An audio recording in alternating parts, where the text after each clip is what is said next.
Eu não sei você, mas eu cresci jogando Sonic e eu adoro a turma do Oricinho Azul. Recentemente, o Manolo Rey deu uma entrevista ao canal Stereo Pop, conversando um pouco mais sobre os aspectos humanos da construção da voz desse personagem icônico da infância de todos nós.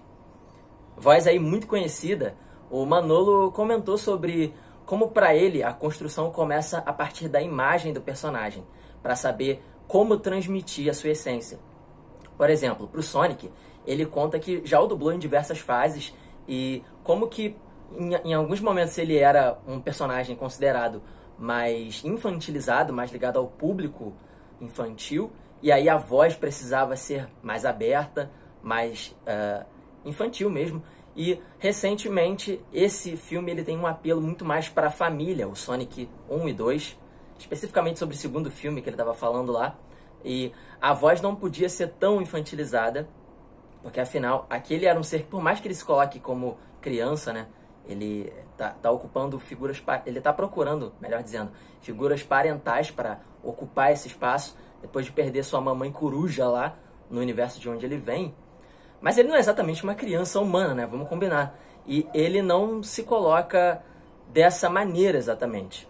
E aí a voz, ela precisa, claro, conversar tanto com o público infantil quanto com o público adulto, os seus pais, né? A criança grande, né? Que vai ali olhar o personagem com muita nostalgia. Que o Sonic não dá um minuto de descanso para Mary e para o Tom, a gente tem certeza. Ninguém duvida disso. Agora, a pergunta que não quer calar e que me motivou a fazer esse vídeo é: seria o Sonic hiperativo? Uma alongadinha e vamos nessa!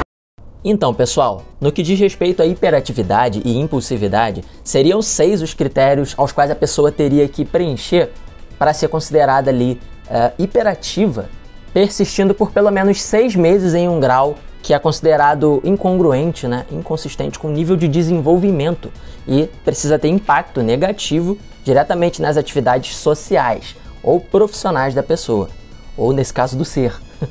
Sendo o primeiro deles, né, frequentemente remexer ou batucar as mãos ou os pés, ou se contorcer na cadeira.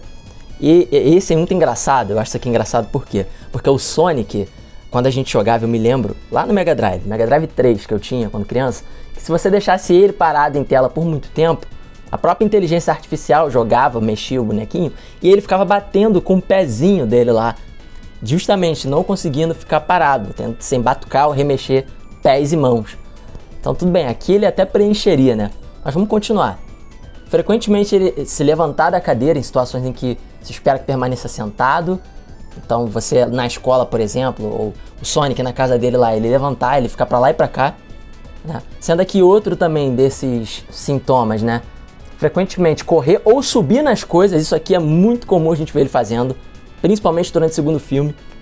Em situações em que isso é inapropriado, ele tá bem à vontade ali já, né? Já tá bem despojado na casa do Tom e da Mary, ele faz bastante isso.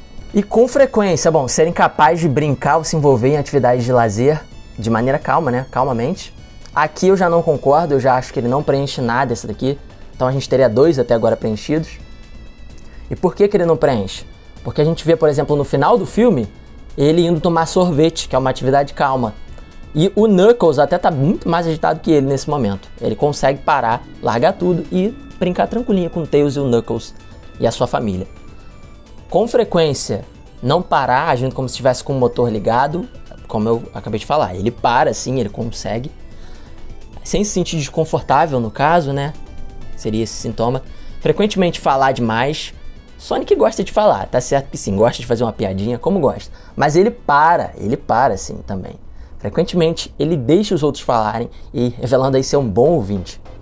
Em momentos até em que ele oferece ombro amigo pro Tails, pro Knuckles, pro Tom, pra Mad também. A gente vê ele fazendo isso com praticamente todo mundo, nos 2 filmes. Então aqui ele não preencheria também. Frequentemente deixar escapar uma resposta antes que a pergunta tenha sido concluída. Bom, isso aqui não tem muito a ver com ele, né? E frequentemente interromper ou se intrometer nas conversas, jogos, atividades. Isso aqui até que ele faz. Então a gente pode ver aqui que o Sonic preenche apenas 3 de pelo menos 5 critérios que teriam que ser considerados para adolescentes de 17 anos ou adultos, jovens adultos aí, para ser considerado uma pessoa hiperativa.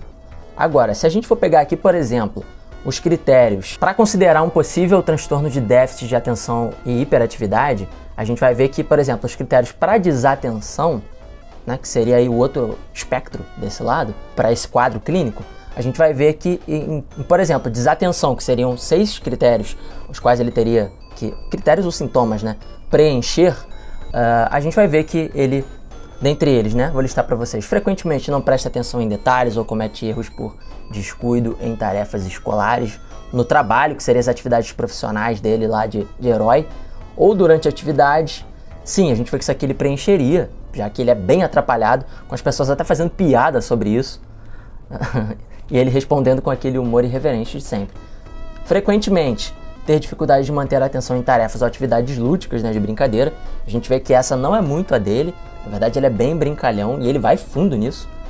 Frequentemente parece não escutar quando alguém lhe dirige a palavra diretamente, nada a ver com o Sonic. Como eu já falei, ele é um bom ouvinte e conversa muito bem. Frequentemente não segue instruções até o fim e não consegue terminar trabalhos, tarefas. Bom, ele até pode não seguir muito bem instruções, mas isso tem um objetivo específico. Vou falar logo à frente, ou melhor, isso aparece de uma maneira específica, né? Mas aguenta aí que já já a gente fala disso. Frequentemente ter dificuldade para organizar tarefas e atividades, tudo bem, frequentemente evitar ou não gostar ou relutar em se envolver em tarefas que exigem um esforço mental prolongado.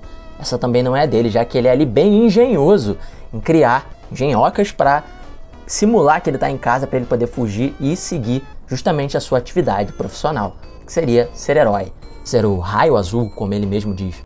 Como a gente pode ver, além de não preencher os critérios suficientes para hiperatividade, por que eu vou desconsiderar certos critérios específicos de desatenção ou déficit de atenção, por exemplo, para um possível TDAH? Porque uma coisa fundamental que a gente precisa considerar sempre é contexto, pessoal. Tá bom? Contexto, ele é tão ou mais importante do que esses critérios científicos. Por quê? A gente sabe que o Sonic, ele é um ser que tem poderes específicos. Ele é um herói, né? Ele é o nosso herói da infância. Queridinho de todos. Então, pô, ele tem esses poderes de velocidade, ele tem poderes, ele é o raio azul, e ele precisa lidar com essa carga elétrica dentro do corpo dele. E a gente vê que, por exemplo, sob instruções, não segui-las devidamente, a gente vê que ele não recebeu essas devidas instruções lá no universo dele. Ele está encontrando e conhecendo isso, esse lado da sua mãe, pela primeira vez agora. A gente vai ver no segundo filme isso acontecendo. Então, ele nem tinha sido orientado da maneira ideal para começo de conversa.